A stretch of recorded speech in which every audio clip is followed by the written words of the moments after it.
Greetings, everyone. This is Payman Lorenzo, your host of the Leaders Lot podcast. Today, I have another wonderful, inspiring guest with truly goosebump-inducing stories. That's my new good friend, Lori Tsugawa Whaley. We connected about a month and a half ago in one of the masterminds that our good friend Jay, the sales ninja guru, does that we connected. And as soon as I heard the story, just a brief introduction, I reached out to say, hey, Lori, I would love to get to know you more and eventually even get you on my podcast. And we did. We had one conversation, phenomenal, then another. Say, why don't we do a podcast, actual podcast? So we're doing it here this morning. It's Friday morning, 8:28 a.m. in Kuala Lumpur, and it's late afternoon for her in California. And here we are. So a little bit about her. She's an American Japanese lady, and let's see, she grew up in a farm with a very good work ethic. Her parents spent time in a concentration camp in the U.S. right after World War II. She went through a lot of discrimination and she was bullied. We're going to talk about that. And I told her that could be the subject of not only a podcast episode with her, but an entire episode, not a podcast, interviewing other similar Japanese American and Japanese, people around the world after World War II, and also a book, because that's a absolutely, truly goosebump inducing part of history that needs to be, shared more too, because when we call about concentration camp, it's not limited to just one group. Fortunately, there's a lot of people that went, groups that have been through it, and she's one of those that went through that. So very touching part. We're going to cover that and that. And also she, despite all of that, the family, her parents, strived, and because the Japanese are very resilient, work hard. They are resilient by nature, given the, the geographical and the constant earthquake in Japan. You have to be resilient, and I experienced that myself when I was in Tokyo. My first time there was just literally days before the last big earthquake in 2011. I left on I left on Wednesday night, and on Friday morning, that's when the tsunami came and all that. And I kept in touch with my friends in Japan, and I was absolutely blown away by how resilient, how disciplined they were. And no wonder that, I mean, they've been through that, and they're some of the most amazing people. And I was not surprised to see that they were able to overcome that, so to speak, with flying colors. But this is a very, common trait among Japanese to be resilient. They have to. And because of that resilience, they were able to overcome and rebuild a fulfilling life for themselves in the US. And then now Lori, she's done a lot of great things. She wrote a book called Let the Samurai Be Your Guide. And then she's working with women to find their purpose. And she had to overcome also a lot on chronic pain, and that's something that she was able to achieve. She loves traveling and is an amazing storyteller. I could listen to her for hours. She has wonderful stories, and the way she says it, beautiful. And then, what she does with not only women, with people in general, is she uses a powerful Japanese principle called ikigai, which is finding your purpose, do what you love. And basically, this is what she's doing, what she's teaching to her clients, to these women. And now she's looking to go do the same thing in Japan. So that's exciting, an exciting future for her. And and one more thing that is really absolutely goosebump inducing is that she worked for 12 years with women in prison and taught them life skills. I mean, that alone by itself would be,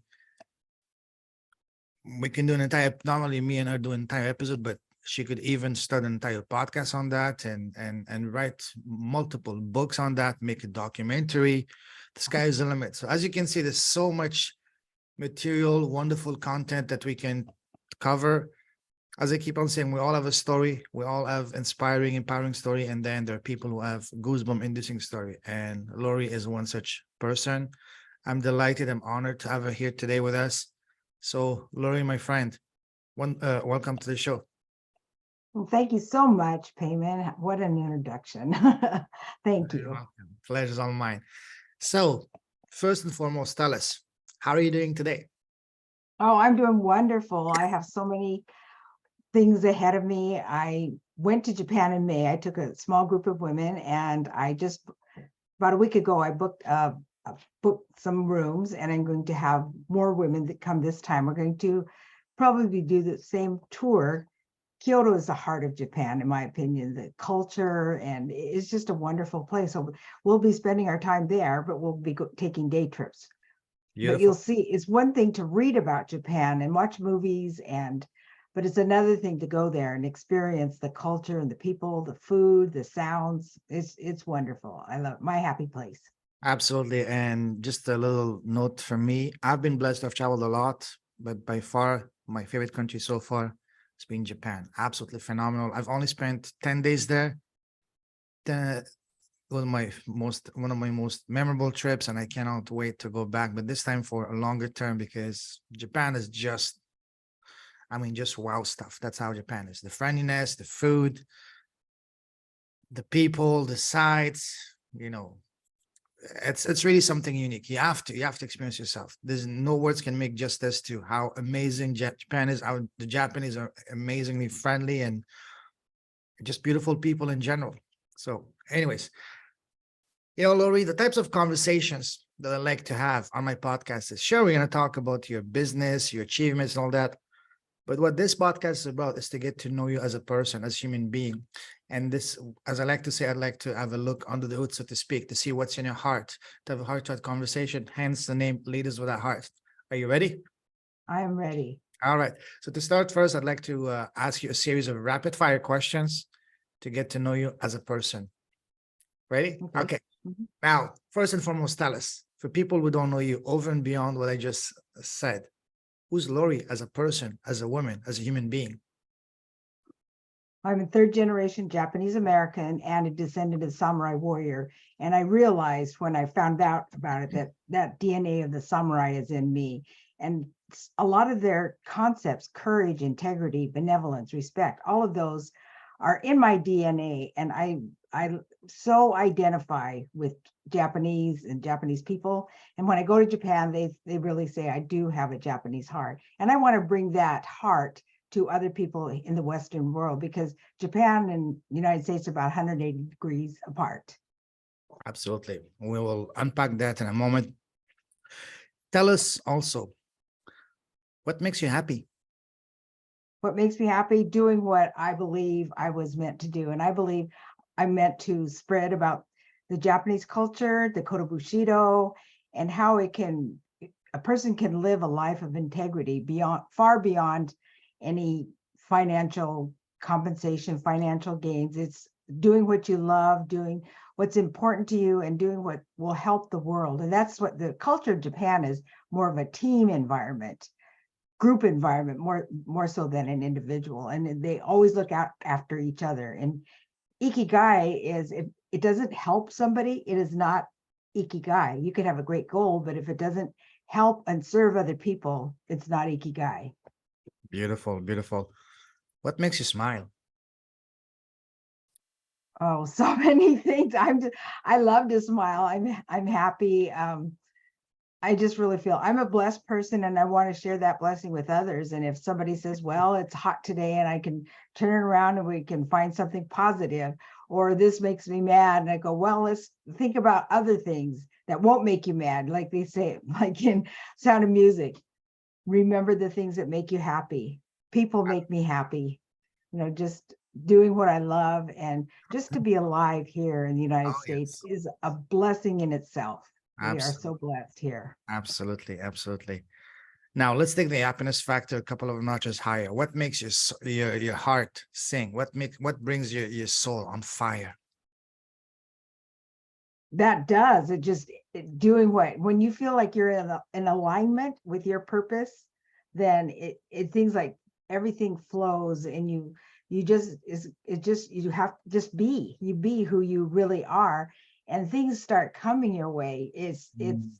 I don't know how to explain it. For instance, on Tuesday, I went to the All-Star game just to see a friend's Wow. exhibit. And when we went there, we weren't prepared for what we were going to see. Is like parking was $125 and that kind of thing. Yeah. Holy, might have just taken Yeah. a grab Uber or the, I don't know. Well, we didn't think of that, transportation. we were down there, but anyway, so I got in, our tickets were like nothing, they were $15, but I went there to see somebody specifically. But on the way, had a conversation with a man, and he worked for one of the news station, and we had a wonderful conversation, and I told him I would come back. I gave him some of my bookmarks, and I gave him a book, and he was really excited. He was in the middle of an interview, and the other man says, "Don't go talk to him." I said, "Well, he motioned me to come talk to him because he wanted to introduce me to his coworker who was Chinese American." So I got to give him the book and have a brief conversation with them. And they said, "Oh, please follow. I'd like you to follow up because we'd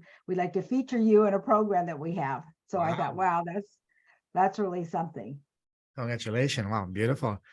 Now, on the other side of the spectrum, what makes you sad and angry? Well, I just saw that movie, Sound of Freedom. Oh, yes. Oh, yes. Yeah, absolutely horrible. That was sobering. That was so sobering, and their motto or slogan is God's children, they're not for sale. Absolutely. Nobody's for Yeah. sale. Pardon? Nobody's for sale. No, especially children, Oh, yeah. those innocent children. But Absolutely. there's a lot of there are some happy endings where they are freed and, get to a safe place or get reunited with their family. But there's a lot of stories that, you have no idea. I think that could be happening with a lot of missing children that you see on the Billboards and all that. posters. Yeah. Yeah, and just that unfair treatment for children, that's very saddening. That's a movie that everybody needs to see because this is a problem that cannot be ignored. Just because it doesn't affect you doesn't mean it doesn't exist. It exists, so Everywhere. yeah, I'm gonna be looking to see whether I can see it myself here in Malaysia. If not, I'll see it online, but that's something that needs to be seen. Absolutely. Yes, I think, yes, and it's being blocked, but they've had over, I don't know, I think they about 4 million people or that Yeah. have seen it already. Craziest #1 best, and on launch weekend, despite having a tiny budget and being, crushed and Ignored. They're Yeah. kind of ignored and Yeah. cast away, but people want to see that. They want to see the truth. Absolutely. Yeah. Wow. What scares you?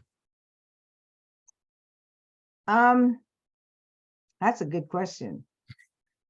Because I believe there's somebody greater than me that can help me, and that does. I'll put it that way.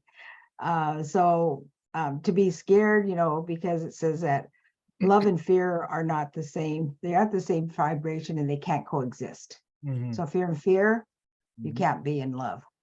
Oh, love is the answer. Love is it. Is the universal truth. Yes. Powerful. Now, what would you say is your #1 personal superpower? Connecting and really hearing what people are saying. That came partially through Toastmasters, because we learn how to hear, and not just what they're saying, but I can hear and feel underneath or beside what they're saying. They might be saying one thing, but I know that that's not the real issue. The real issue is deeper. If I have the opportunity, I do go deeper with people, but not everybody wants to go there. And I don't want to be too nosy, but I'm here I help. I help women in prison, and I tell people I went from the jailhouse to the penthouse. And Wow. people are people. People are people, and they just happen to make some unwise choices. And I was there to help them make better choices and to start planning their lives so that they can live outside of the prison boundaries and live a happy, successful life. In America, you can do that, but then in some countries, you're pretty much, tainted for good. So Yeah. here in America, I used to tell the women, you have every opportunity to make good. And I have stories about one man that was in prison. It was a white collar crime. He used that time to educate himself. And by the time he got out, he was a speaker and an author and a trainer. And so he was doing that while he was in prison so that he could have a better life and not go down that road of white collar crime. One thing I learned over the past few years, sorry, not learned, but realized is that, especially after my awakening, is that life is a school. We come here to learn. And sure, we all go through our fair share of pain, heartbreaks, challenges, tragedy, and they hurt a lot when we go through them. But then that becomes our story. Then that story becomes our gift. Then our gift becomes our duty and responsibility. One of my deepest understanding is that,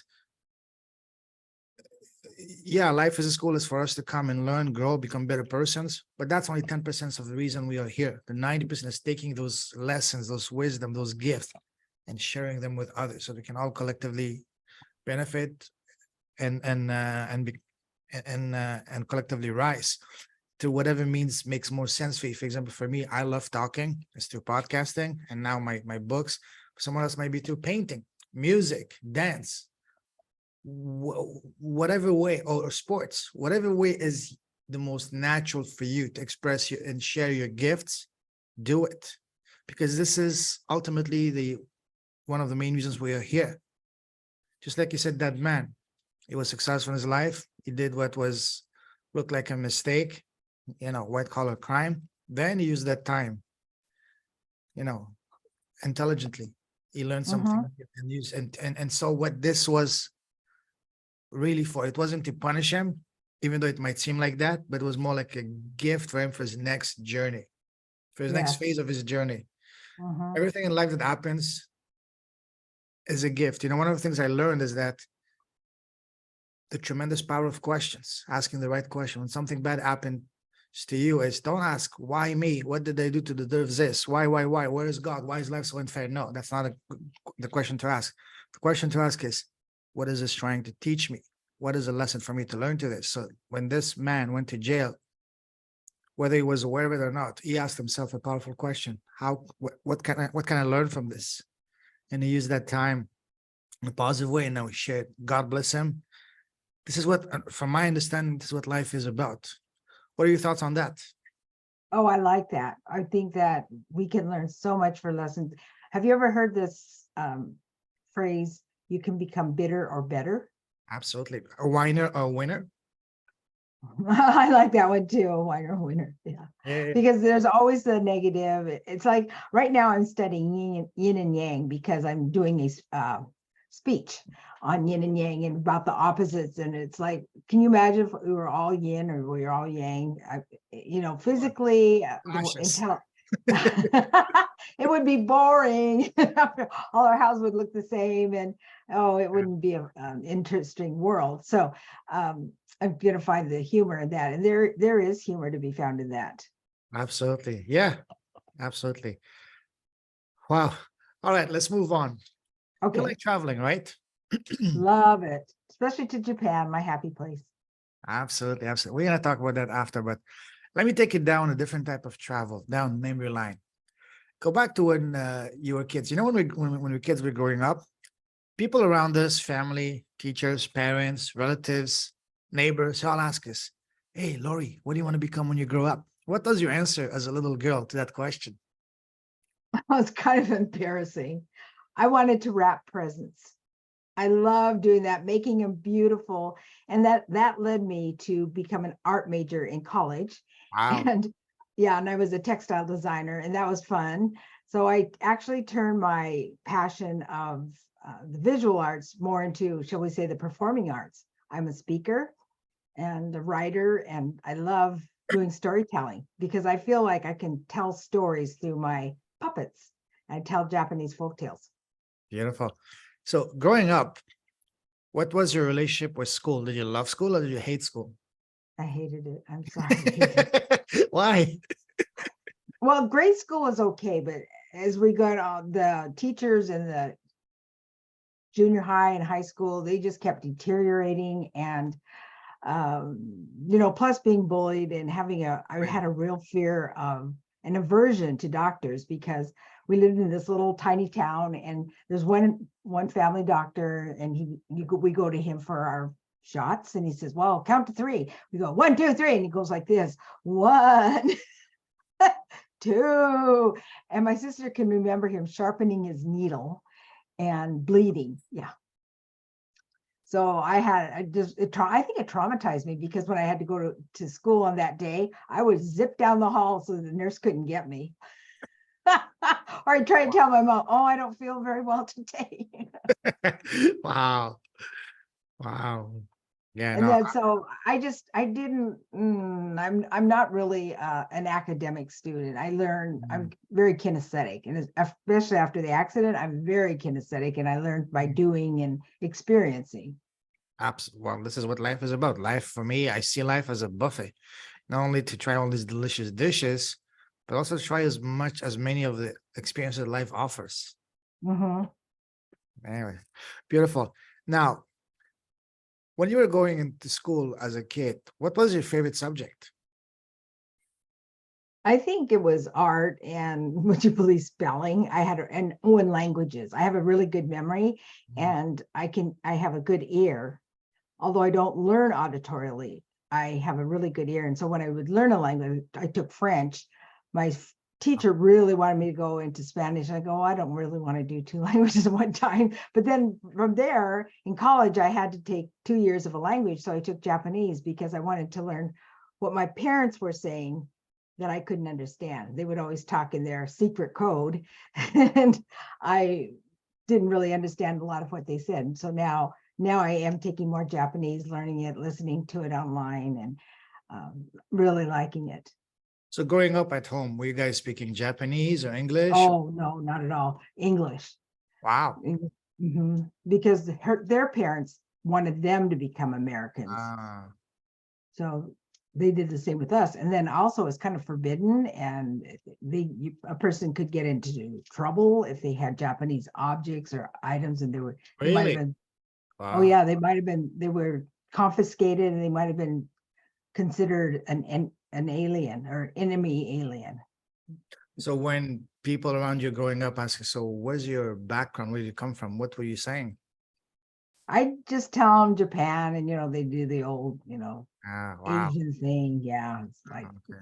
but besides, I'm proud of my heritage now, Sure. but it wasn't always that way. Suppressed, But yeah. it actually saved my life because when I was going through traumatic brain injury, I studied about the Kodo Bushido and found out, about our heritage and became that which I scorned, I now embrace.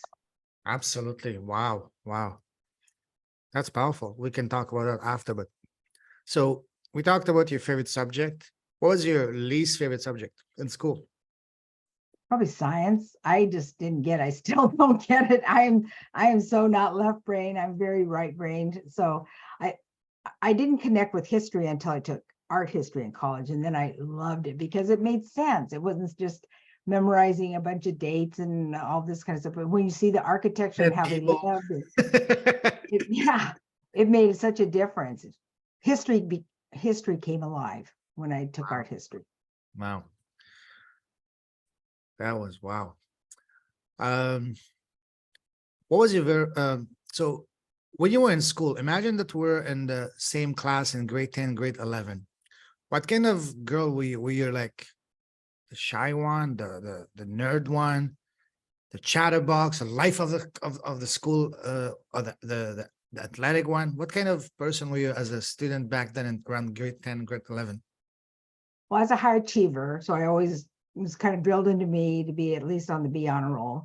But I wanted to be a cheerleader. Ever since I was a little girl, I wanted to be a cheerleader. And in fact, I remember my dad taking me to a game and crying when we left. I want to do that what they're doing. And actually, from 7th grade to high school, I was cheerleader almost all the time. And I love that. But then that's more about what I am. I love to encourage people. I love to lift people up. I didn't understand the game much, but I love doing the other part. Beautiful. Were you popular with the boys? Oh, not like my sister. Well, somewhat, but not not overly, but then I wasn't a flirt. I wasn't as interested Okay. as, shall we say, as she was. I was more wanting to have friends. I had my best friend all the way from kindergarten to high school, and we did a Mm. lot together.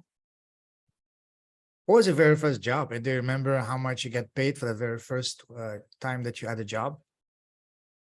My dad, working for my dad, we would get so little picking berries. We were paid by the Okay. crate. I think I remember like 50 cents for a big crate with 12 large pint helix. And then when we weren't working, harvesting berries, we'd be Mm. hoeing the fields and all that kind of stuff. So it was my first real job. I think I was paid $2 way back in the 70s, $2.40 for working at a cannery. So that was per hour, per day, per week? Per hour. So that Wow. dates me, Payman. It's okay. It's okay. It's fun. It's very interesting. Wow. Yeah. Now, moving forward, let's talk about your path. How would you describe your path from the moment you left school to now? Would you say it was pretty much straightforward? Once you're into one lane, you were set for life?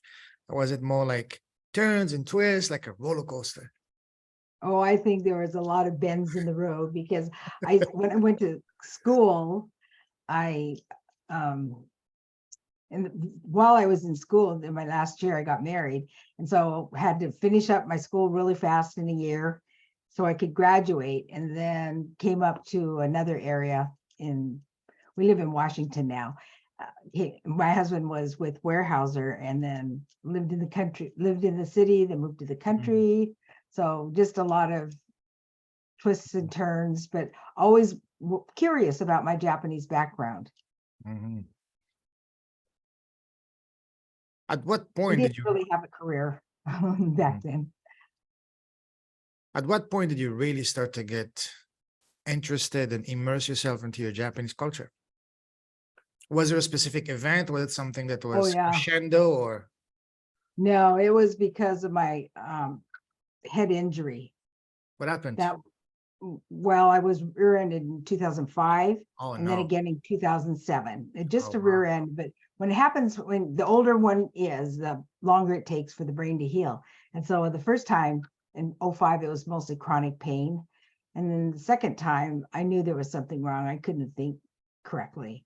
And I just knew something was wrong. And so I went to my GP, who sent me to a physiatrist, physical therapist and speech pathologist, and also a vision therapist and um, chiropractor, you name it. I did a massage therapy, neurologist, and through all that, I really relied on and studied the Japanese principles. And I saw that code of Bushido is what made the samurai strong, and it made me strong too. And I'm, very proud of my Japanese heritage. Oh, absolutely. Wow. Mhm. And was it an easy transition or was it smooth? Or did you feel like, hey, this is my calling, this is my home? Well, it was rough because I was in very rough shape because I was in so much pain, Payman, Mhm. that it felt like my body was split in two. And I don't know Absolutely. if you've ever Imagine. heard someone say that, but the left side was fine, but the right side I had a lot of pain. But through continual, just never giving up, doing everything that I could to regain wellness. And the Mm. one I really wanted to overcome was reading at the 7th grade level, which was devastating and humiliating and humbling, but I did it. I went through vision therapy for about 3 years, in addition to speech pathology. And it wasn't so much my speech, it was more up here, Wow. cognitive rehabilitation and auditory processing deficits. I could hear something, but it just goes in one ear and out the other.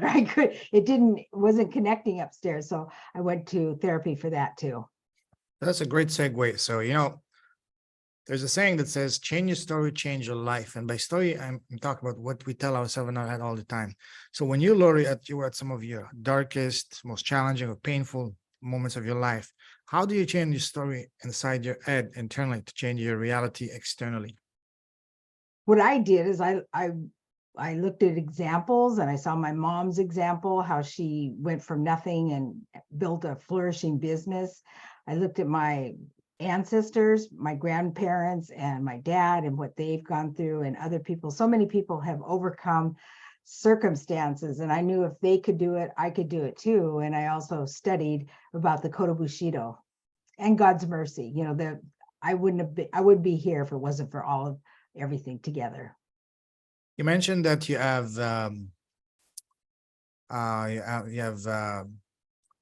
what do you call it? You have samurais in your family and your ancestry. How did you find Mhm. out about that? Well, our crest has 3 stylized swords on it, and I saw it online, and I've looked it Oh, up, and it's part of the samurai lineage, because you can't just say, I think it's about in 1600s, you can't be a self-appointed samurai. It has to be it's like royalty, and they were about 10% of the population. And so I knew that samurai spirit, the DNA was in me, because I just knew it, especially after I saw the movie The Last Samurai. It just looked so wow, familiar, and I just thought, really? wow, this is really so, Wow. So would you say that that movie, specifically The Last Samurai, was what really triggered you to really reconnect with your heritage? started to, but then it really, after the head injury, 2005, the rear end collisions, 2005 and 2007. I mean, that was very strong and really piqued my interest. And I started asking my dad more questions, and he didn't have a lot of answers for me because he doesn't really know. His father passed away when he's pretty young. But I know that DNA of the samurai warrior, it's in me because of my I'm tenacious, just like my mom and dad. They had started out with nothing and built a very nice life for themselves from nothing, and facing prejudice too. Growing up, did your parents tell you or made allusions to you being descendant of samurais? No, Not mm-mm, at all. That was no. suppressed, or they just didn't want to, or I don't know. I think because they were so suppressed, and went during World War II, both of them were in those, one of those. My mom was in Tule Lake, and then my dad was they weren't married at that time. And so they wanted to kind of put that not so much in the forefront. They wanted to just kind of move on from there, I think, especially my mom, because my mother wouldn't talk about it at all. so was it your parents or your grandparents that made the move from Japan to the US? Grandparents, all 4 of them. And How would you did they make it? believe, boat, Wow. picture ride? And this story, I want to add this. My paternal grandmother was married in Japan, and her husband was unfaithful to her, didn't want to give up his mistress, so she divorced him. Sayonara. And Yeah. this was in the early 1900s, so you can imagine Wow. how she's very courageous, because she probably would have been an outcast had she not become a picture bride. She'd live with that reputation for the rest of her life, but she didn't care. She just said, 3 is too many for a marriage, just like Princess Diana said, can't have 3 in a marriage. So that man stayed in Japan, didn't make the move to the Yes, he US. stayed in Japan. Wow, he's lost. Yes. And so Wow. she just never gave up, and she had 7 children and worked hard. And then her husband died when I think the youngest was about 10.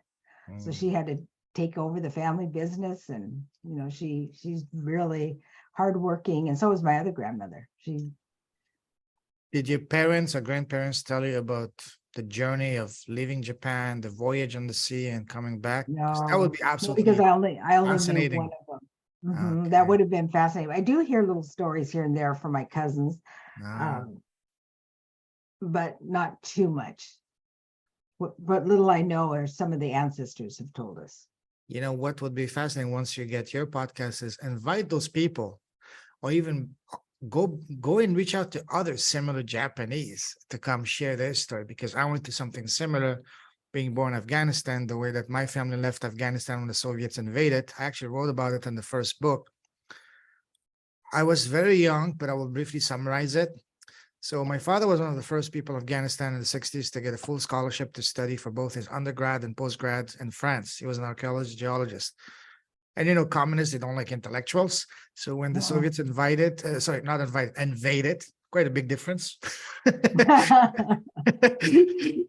So when they invaded Afghanistan, my father was luckily working in France, and that was literally what saved our lives. So the way we left, my father initially was able to sponsor us, but just a week before our flight, one of his relative was working for the government. He went to my mother, say, "Let me have a look at your passport to make sure that everything goes smoothly." Him being family, my mother trusted him, gave him the passports, and unbeknownst to us, he was working for the communists. So what he did, he confiscated the passports.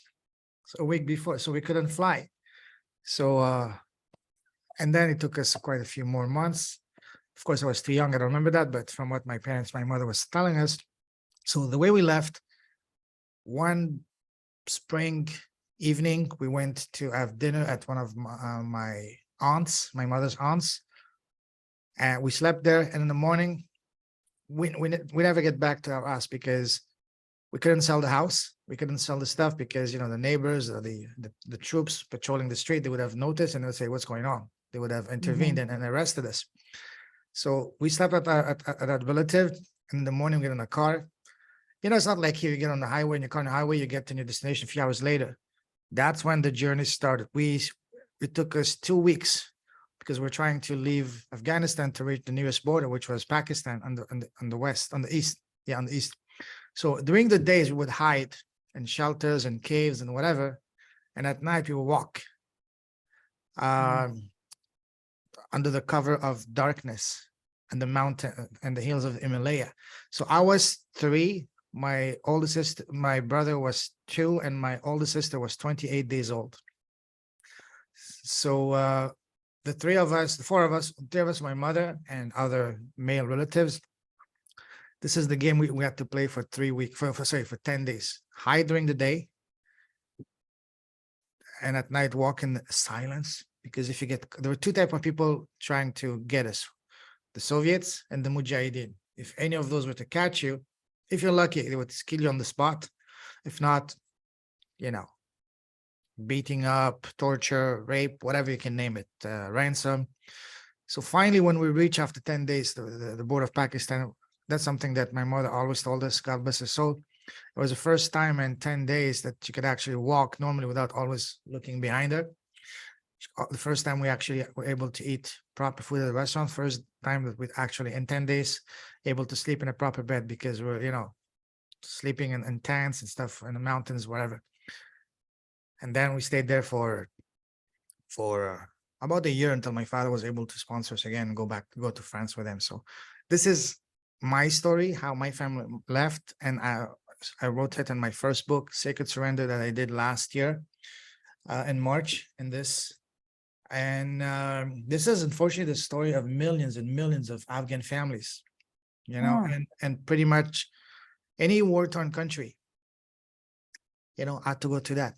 Your grandparents in Japan, other people around the world, the Vietnamese, the Afghans, the Iranians, the Iraqis, the Palestinians in South America, this unfortunately been, quite a lot of people have gone through that. Yes. My ultimate dream is to, unfortunately, my parents are both in heaven, but I wish I had my podcast back then. I would have loved to interview them. But now what my ultimate dream is to not only to write a book on that, but make a documentary, talk to as many Afghan families as I can, and come share their story, how they left, So, and that's why I asked you if you knew about the journey, because that would have been something absolutely fascinating. I just know that they came by ship. Yeah. Wow. They braved the Pacific. Oh, yeah. And back then, it was not like getting on a cruise with all the luxuries. No. And probably how many people died during because of sickness, because of, disease, or because of bad weather, and God knows what else. Yeah. Wow. All right. Now let's move forward. Let's talk about all the beautiful things you're doing now. Tell us, what's your business? What's your impact? How are you making an impact in the world and around you? Okay, well, the way I do is through speaking, and I'm looking for more speaking opportunities. I have one coming up on Vashon Island, or becoming uh, being open, or shall we say, the world is opening now. And before then, everything had to be done like we're doing now on Zoom. But now that it's open, I love connecting with people more in person, because it's different than I mean, although this is great because it's hard to connect with you in Kuala Lumpur, but it's Make not it the work. same. Yeah. It works, but it's not as good as meeting in Oh person no, for and sure. speaking to people in person. Yes, I do that, and I do it through. I have an email. I have. I'm going to start a coaching program probably this fall, and then taking people to Japan and working on that. I also have, like I mentioned to you, I have a voice coach whom I dearly love, and his name is Roger Love. And he teaches people how to make an impact on the world, and that everybody has a voice, which is true. And, being he's like a giant in the industry, like a legend, but you wouldn't know it from the way that he's a very humble person. He's very kind. And I have just a few more coaching sessions with him individually, which is a real treat, because mostly people like Tony Robbins and all those kind of people, Daniel Lehman, have coached with him. All the movie stars, if they want to get it, or if they want to have a better voice, they go to Mhm. him. And I just Wow. I've been watching some interviews. Tony Robbins is involved with Wow. Song of Freedom, Sound of Freedom. Really? I'm sorry. Yes. Wow. Yes, he knows the man that actually was, his name is Tim, I think. And then, Tim Ballard, something like yes, that. yes. Okay. And then Caviezel actually they work together now. And Roger Love knew Caviezel. And so they're doing a joint effort. This is really, a lot of people didn't say, oh, Tony Robbins this, but he makes an impact on the world. And he challenged people. One woman says, I want to help my friend find her daughter. And so he put up the Wow. first money, and they raised over $1 million in an hour. Wait, Tony Robbins is helping one of his friends find his daughter? Yeah, he did. He says, well, let's help. Whoa. He was in a conference or a seminar, and he challenged the people. He says, I'm going to put up the first money, and let's see how much we can do, how much we can raise. So people came forward, gave him the credit card, and they raised over $1 million in an hour, I think. Wow. And then I was involved with something like that last year. I went to a Clemmer seminar, and we had the same challenge to help people in Mexico. And we raised over $100,000 in Wow. more like 4 or 5 hours. But still, I Beautiful. think that's pretty impressive. It was For sure. about 100. Yes. And that's what I love to do, is to share my gift and get better on getting over some of these technical things. And I love being on podcasts. I love being a guest speaker, sharing about the samurai code of ethics, and about ikigai, which is finding your purpose in life. Because if you don't know where you're going, where do you go? And then the tenacity to accomplish your goals is gambaru. That's what I love speaking about. So it's a whole program of ikigai, code of bushido, and then gambaru. Beautiful. Fantastic. Thank you. Um, tell us more about Ikigai and how does it apply to business, to real life, to people and all that? And how do you Well, use it in your program? Yeah. okay, well, ikigai is, knowing your purpose, do what you love, do what the world needs, do what you're good at, and then that's your ikigai, especially helping the world. Because you can have all these goals, like you might say, I want to be the great businessman, but it doesn't involve other people. It's just about elevating yourself and not thinking about how you're going to help mankind. That's really, the Japanese do not consider that ikigai. And my ikigai is to assist people to find their purpose in life, because that's what I did in prison, is help women find their purpose and what they were here on planet Earth to do. And that's very rewarding. I love doing that. And the concept is from Okinawa, Japan, and it's over 700 years old. And the reason that they live such long lives is because they're happy. They know what they're doing. They help each other. They eat healthy. And they have a saying of hachi harabu, means you only eat until you're about 80% full. You don't overstuff Okay. yourself. That's key. That's good, Wow. isn't it? I need to implement that myself. Come on.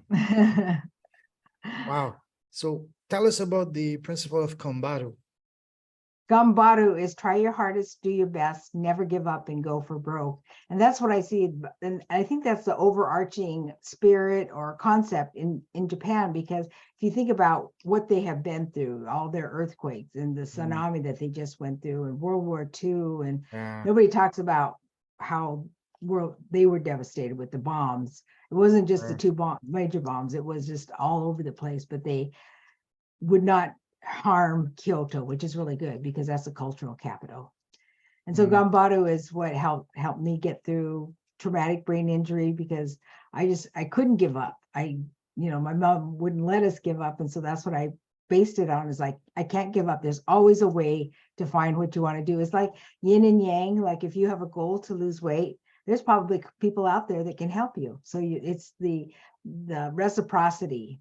If you're good at something, maybe somebody needs that help, and vice versa. Maybe you can help somebody else and they can help you. Beautiful. You know, it's funny, not funny, but very interesting. The district I am staying here in Kuala Lumpur is called Kampung Baru, which in Malay means the village of Kampung. So I wonder if there's any connection between that, because they sound, at least phonetically, They do. similar. They do. Kampung Baru and Kambaru. Wow. I just want to say, I know it's completely unrelated, but they sound phonetically so similar. It could. Yeah. It really could, because phonetically it does Yes. sound like it. Wow. Interesting. Okay. So tell us about your program. Oh, tell us about your program. What's the structure? Who is it for? What's your ideal client avatar and all the good stuff? Okay. Thank you.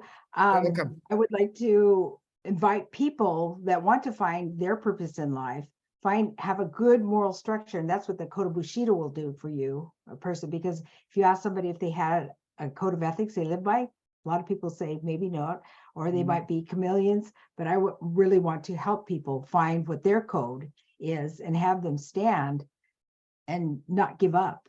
Gambaru is not give up, because the world is full of, and even if you go down to the cemetery, you think about all the unfulfilled dreams, unfulfilled desires, plans that never came to fruition because people gave up, or they didn't know what to do, or it was too hard. Like, think of the Colonel. He was in his retirement years and he started. Yeah. Yes. He did it up with his Social Security retirement. And now look at him. He's an international figure. Very popular in Japan too, especially at Christmas. Wow. Why Christmas?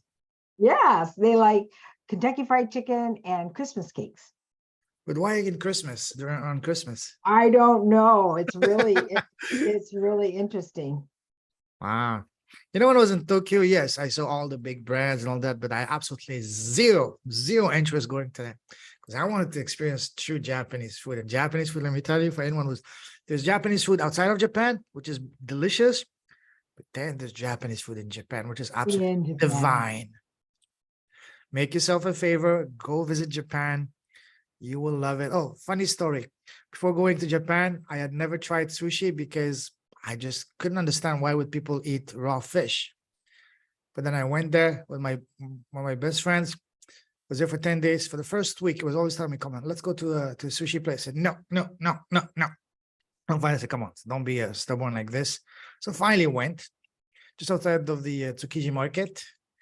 Oh. Then, once I tried it, I swear to you, Lori, after that, we're having sushi.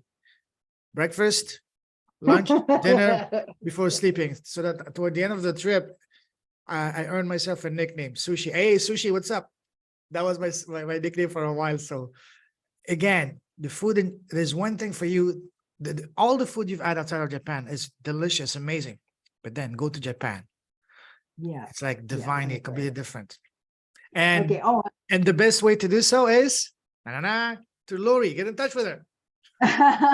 Yes, I love to tell people and share with people if they are interested in the samurai way of life and living an honorable way and to experience it, because it's one thing to read about it, it's one thing to watch the movies, but until you go there and experience it, And with a local, with it's an just actual not the same. samurai descendant. I mean, come That's on. right. There's a Yeah, lot of wannabes, but I am a descendant samurai warrior. So I absolutely. would just encourage people to just sharpen their sword, let the journey begin, and contact me. And I would love to have a conversation. I have virtual teas with people. I have a coaching program, and that's going to start very soon, probably in September, and Mm. then going to Japan in October. So I'm excited. Have you already taken any, helped any person in the program, taken any people to Japan yet? Or you're gonna Oh, start? yes, I have. I did in Wow. May. It was a very small group of people, and it was really helpful. I'm really thankful. My husband says, I don't think he can do more than 4, and that was wisdom, because 3 Yes. was enough. How'd that go? Oh, it was wonderful, but would you believe this, payment? The morning of leaving for the airport, the hotel canceled. The hotel, No. yes, Why? the hotel, to this day, I don't know. And so I called them up in Tokyo, no, in Kyoto. I said, is it really canceled? And they go, yes, it is.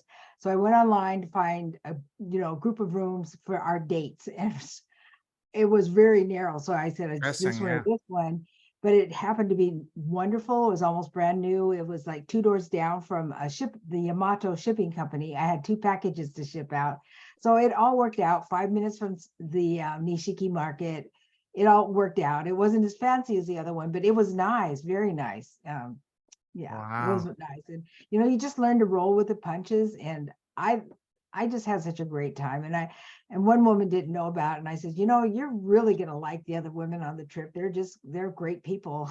I know you'll like them. So being positive about it. But they wanted to eat every meal together. I mean, they really, so that That's shows how beautiful. they connected and And cared for each did these other. people know each other before the trip or no? 2 people did. Okay. So they made new Yeah. friends. So Okay, new friend. Wow. yeah, new friends. And I had them Wow. over to my house. They happened to live, Wow. within an hour of me, and had them over to the house and still keep in contact with them. So that was great. That was really great. Absolutely. What was the highlight of the trip? I really like going to Uji, the tea capital of Japan, Ah, because they showed us how tea was grown. And you think of matcha tea as being in these large fields. Well, only a very few plants can be matcha, because they can only get the first 5 leaves off the branch, and the rest of it goes into compost. And yeah. so that Wow. was interesting. And we saw the tail of Genji and went to place where we had tea ceremony. We each got to choose the type of tea we're doing. It was just really special. The people were so kind, and I loved it. Oh, wow. I mean, when's the next trip? So October, Which date? I believe it's going to be like the 18th to the 29th, I believe. Are you serious? I'm serious. That's the most special date in the calendar. You know why? On there. Mm-mm. That's my birthday. Oh my goodness, when is your birthday? October 18, 1718. Oh, wow. Is your That's trip only for amazing, women isn't it? or men too? Well, we haven't worked that out. When you do, let So me know. there's enough room. There are enough rooms. Let's just put it that way. Get your husband involved. He can take care of the man. You take care of the woman. And Yes, that's let's go. true. That's true. That's something I've considered that. Well, when you do, let me know. Okay, I sure will. Wow, That would be October fun for 18. you to have your birthday in Kyoto Oh, on the. oh yes. Plus me being in Malaysia, it's just I can almost swim from here today, you know. Yeah, wouldn't be very far. No, no. Wow. So you're gonna on your trip, you're gonna focus mostly on Kyoto, or you're gonna go to other Well, places? when we were in Kyoto, we went to Uji. Where is That's Uji? about Just to give an idea to people in Japan. about 40 North, minutes away. I think it's west. I think it's northwest. west. No, Okay. I'm sorry, northeast, I believe. I didn't So, look, I'm so geographically okay. not very adept, but it was only about 40 minutes by train. And so just a real short train ride. And we went to Nara, that's the historical capital of Japan. Mm, And I wanted to go to Himeji, which is where they have the largest capital castle in Japan, but they didn't want to go. So I said, it's okay. This is your Wow. trip, whatever you want to do. But Oh, Himeji is, I think it's wonderful. absolutely. It's, How long is the trip for? the trip was 11 days, but it can be extended. So If it's a person wants to flexible, extend, or they could be on their own. What, pardon? is it flexible? The dates? Well, yes, if after the trip, or, the tour stops, there's an option for, if people want to stay, they can stay. They make So their own do you, arrangements. when you do these groups, do you all meet at one point in the US and then Oh, fly no, you together? wouldn't have, no. Or Yeah, we each would you, meet you meet in Kyoto, Tokyo, for example, and then okay. Kyoto. Oh, so if the Kyoto, okay, wow. Mhm. And if someone wants to explore Tokyo and other cities, They could do that Nagoya, before or after. okay, Mhm. that I could would be recommend after because it might be hot. That's just my opinion. just then. That could be a nice upsell. Speaking of you, you know, hint, hint, Well, I wink, talked to wink. someone when I was in at Lumen Field. He is samurai like I am, and he says we Yeah, should do a samurai tour. And I said, we should probably someday. That would be great. We're both called what they call sansei, third generation Japanese. a samurai foodie tour of Japan through the Mhm. eyes and lens of an actual samurai descendant. Hi, that could be your motto. Yes. Wow, beautiful. No, that's amazing. So when you went to Japan, when you have this, you were there, you're allowing these women to giving them an opportunity to experience Japan with an actual Japanese and samurai. So the goal of this trip is, of course, to explore and discover a new culture, but also it's part of the Ikigai and Kamparu principle. So when they Mhm. went there, what did they achieve from that perspective? So basically what I'm trying to ask is, share with us an example of the most remarkable transformation from one of your clients or one of your clients so far, through your I work, through your trips and whatnot. I think finding out that they are more capable than they realize that they did, Mm, and experience things that they didn't think they would or could or wanted to, but we did anyway. And the group experience, I think, was really, really good for all of us, because from each sure, one of those women, I also gained from them. Like one of them absolutely. was a vegan, and I got to appreciate eating vegetables more. And that's part of our culture, but growing up American. So summer's a great time to experiment with that, eating more vegetables. And the other lady had lived in Japan before for about 10 years, and just Wow. seeing how that affected her personality and her way of looking at things. And she was so happy to be able to experience Japan and speak Japanese, because she hadn't been there for about 30 years, but it came back to her and she did beautifully. And I was so proud of her. She'd go and talk to people in Japanese and they would understand each other. That was great. And the other woman was a really gifted photographer, and her photographs are just Oh, beautiful, and seeing things through her eyes. So, you can learn something from everyone. And I believe that I gave to them an appreciation and more of an understanding of Japanese culture, and how one can apply it to their lives. and Japan for a photographer is a dream come true. It So is. many things to capture, and especially with the right angle can be the picture of their lives. Seriously, it's beautiful. When I was in Tokyo, what I love to do, go into a random train station, subway station, get off and just get lost and go into streets and just explore. It was so fun, you know. All I had was just the address of the place I was staying in Shinjuku, and I was able to find my way after that. Just go and randomly get lost. And this is how, by getting lost randomly, we ended up, believe it or not, right by the Tokyo Tower. We had no Mm. idea that's going to be there. We just stopped maybe one or two stops. So, and we actually, believe it or not, went right past the Tokyo Masonry headquarters, which is Mhm. not far from the Tokyo Tower. I said, wow, there's a Masonry headquarters in Tokyo. I said, wow, that was interesting. Oh, and we also went to the around Ginza. There was the I think it was the Sony building. That was an experience. The Sony building, all these car makers. I used to work in Canada for a year for Mazda Canada headquarters. And actually, I went to Japan before working for Mazda. Going to seeing all these headquarters and going there. Didn't have the time to go inside of them, but we went to one. It was the Sony Tower. I was like blown away. Wow. Now, Japan is truly something. Highly recommend, guys. Make yourself a favor, go to Japan, and the best way to do so is you have the person right here. Lori. And you'll put my information, Lori at Lori Whaley, and I just wanted to do a little brief. Yes, please tell us about your book. My book is a compilation of, mostly it's a tribute to the Nisei, Japanese American. Oh, Nisei, okay. second generation, yes, and they were the ones that weathered the storm, and they're both American and Japanese. And I have a story of a family that was split apart by the war. You know, one was part of them were Japan, some of them were in the United States, and so there's a lot of really interesting stories, mostly about Japanese Americans and their plights and how they weathered the storm. And Uwajimaya, which is, you may not know, they were started grocery store. Now name sounds familiar. Uwajimaya, okay, sounds familiar. That's in Seattle area. Okay, wow. So it's just a really, I encourage people to get that, and there'll be in the link with the podcast. So there will be the link about Let the Samurai Be Your Guide, and you can just contact me, Lori at LoriWhaley.com. And you can see my name there. It's just Lori at LoriWhaley.com. And I would love to have a conversation with you. Yeah.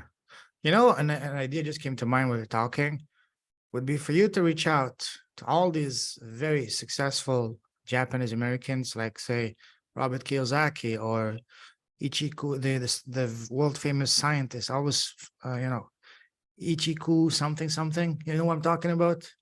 The very popular scientist, physicist.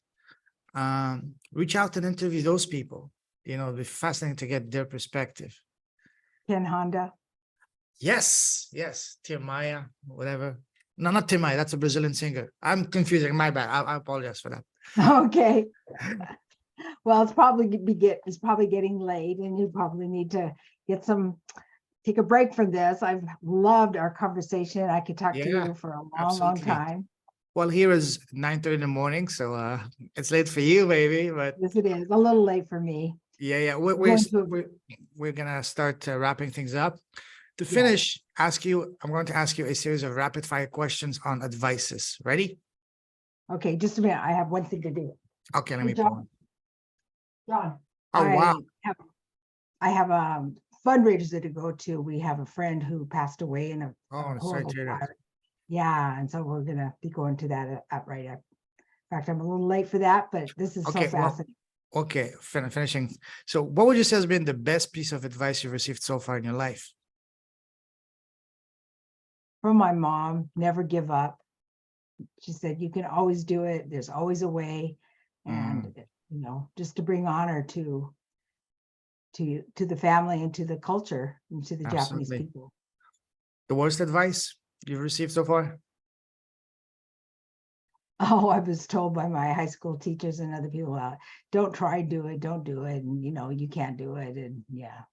I mean, these people should be, this should be forbidden to say that to anybody, especially to a youngster or a child, because it's going to affect their self-confidence for the rest of their lives. We can do an entire show just on how this affected you starting in life, but we'll do it next time. Okay. Imagine that you were blessed with a time machine and you're going to go back in time and sit face to face with an 18-year-old Lori. What's the number one piece of advice you would give her, knowing all that you know now? Just embrace life, just to take it as it comes and find the best in every situation. And sometimes the things that you think are horrible are not horrible. They're not setbacks. They're just a different journey. Yes. I know you don't have your podcast yet, but you may soon. So imagine you have a podcast and it's very successful. And today you're interviewing the most special person in the world, which is yourself. What's the first question you want to ask yourself? Don't think too much. The first that comes what makes you you? And what's your answer? What makes me me? Oh, all the unique parts about me. You know, the TBI wasn't a bad thing. I mean, it messed with my brain a little bit, but different's not bad. You know, Mm. different. It's made me a different, more compassionate, I think, Oh, yes. because I never understood people with conditions that would Yeah. hold them back. And that's what part of the reason I went into the prison, because I understand that their struggle, because I was struggling. If you're open to that, we can do a part 2 talking about that specific period because that's fascinating. I would love to Mhm. hear more about that because wow, that is truly goosebump inducing.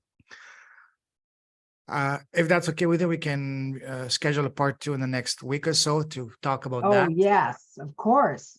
All right, awesome, done. So you have my calendar, you know what to do. The last question I want to ask you, and that's my favorite question, and that is, what is the smallest thing you've done? And by small, I don't mean something small. I mean the one thing that you've done in your life that has had the greatest, deepest, most profound, positive impact in both your life and business. For me, for example, has been starting my podcast. What about you, Lori? I think writing my book, because Yes. it proved to me that I could do it. And not Mm, only did I do it, I was offered a contract from a major publisher. wow. And to me, that's something. They're an international publisher and came about through my association with Kinokuniya. And I didn't think that was going to happen. And my editor said, just think, Laura, your book could be there in Kinokuniya. And I thought, yeah, right. Because Kinokuniya is huge. They have 670 in Japan and 10 worldwide and maybe 12, 15 here in this country. So it's a large organization. And It's I actually, incredible. Say, go ahead, go ahead. oh, I was introduced to Kinokuniya through a friend, and when he said, well, we should have a book sign. When can we have it? Can we have it next month? I go, no, it wasn't ready to be. So I had to work really hard for 2 months to get the book, the first self-published book, ready to be on the shelves with the ISBN number and all that. So, but yeah, that was probably one of my greatest, I feel like my greatest accomplishment, because I did it to overcome traumatic brain injury. Wow. It's amazing because I was last night, I swear to you, right here in KLCC at the Kunikunya store. Oh, really? Absolutely, yes. There's a massive one here, and you see that the Twin Towers behind me on the Uh-huh. first floor. The entire floor is a Kunikunya uh, library, bookstore. Oh, do they have an English department? Yes, tons and tons of books in English. Yes, Yeah. You yes, should show them my book after you read it. absolutely, absolutely. Is your book available in stores? Well, I know it's in Tokyo.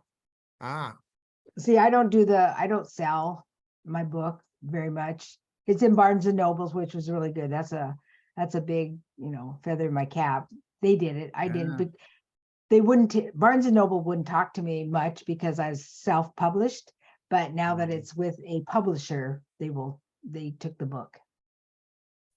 Through your contact, maybe we want to pursue that with Kunikunya, see if they want to put it on the shelves. Yes, that would be great. You know what to do. Get in touch with that person.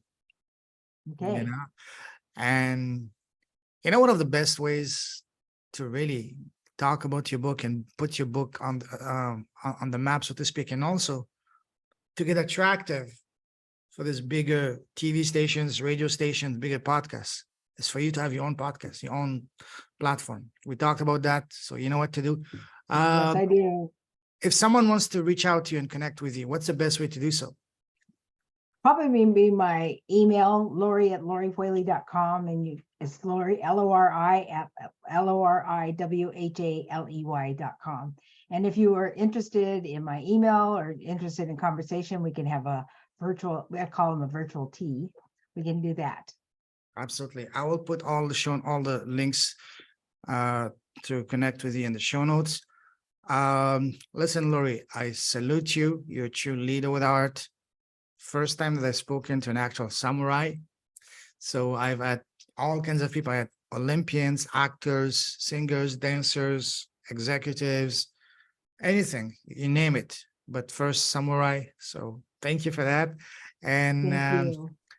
keep shining your light, keep blessing the world with your presence, your impact, your vision, your mission, the wonderful things you're doing, your smile, contagious smile, everything you do. Stay safe, stay awesome. God bless you. We're definitely going to be talking soon. Looking forward for part 2, which will be on working in prisons for 12 years, because that's something truly not only just inspiring, empowering, but truly goosebump inducing. So looking forward to that. It was life-changing. Absolutely. Have a phenomenal evening, as we say in Canada. Have a fantabulous evening, and I'll talk to you very soon, my friend. Take care. Okay. Okay. Thank you. Bye-bye. Bye-bye.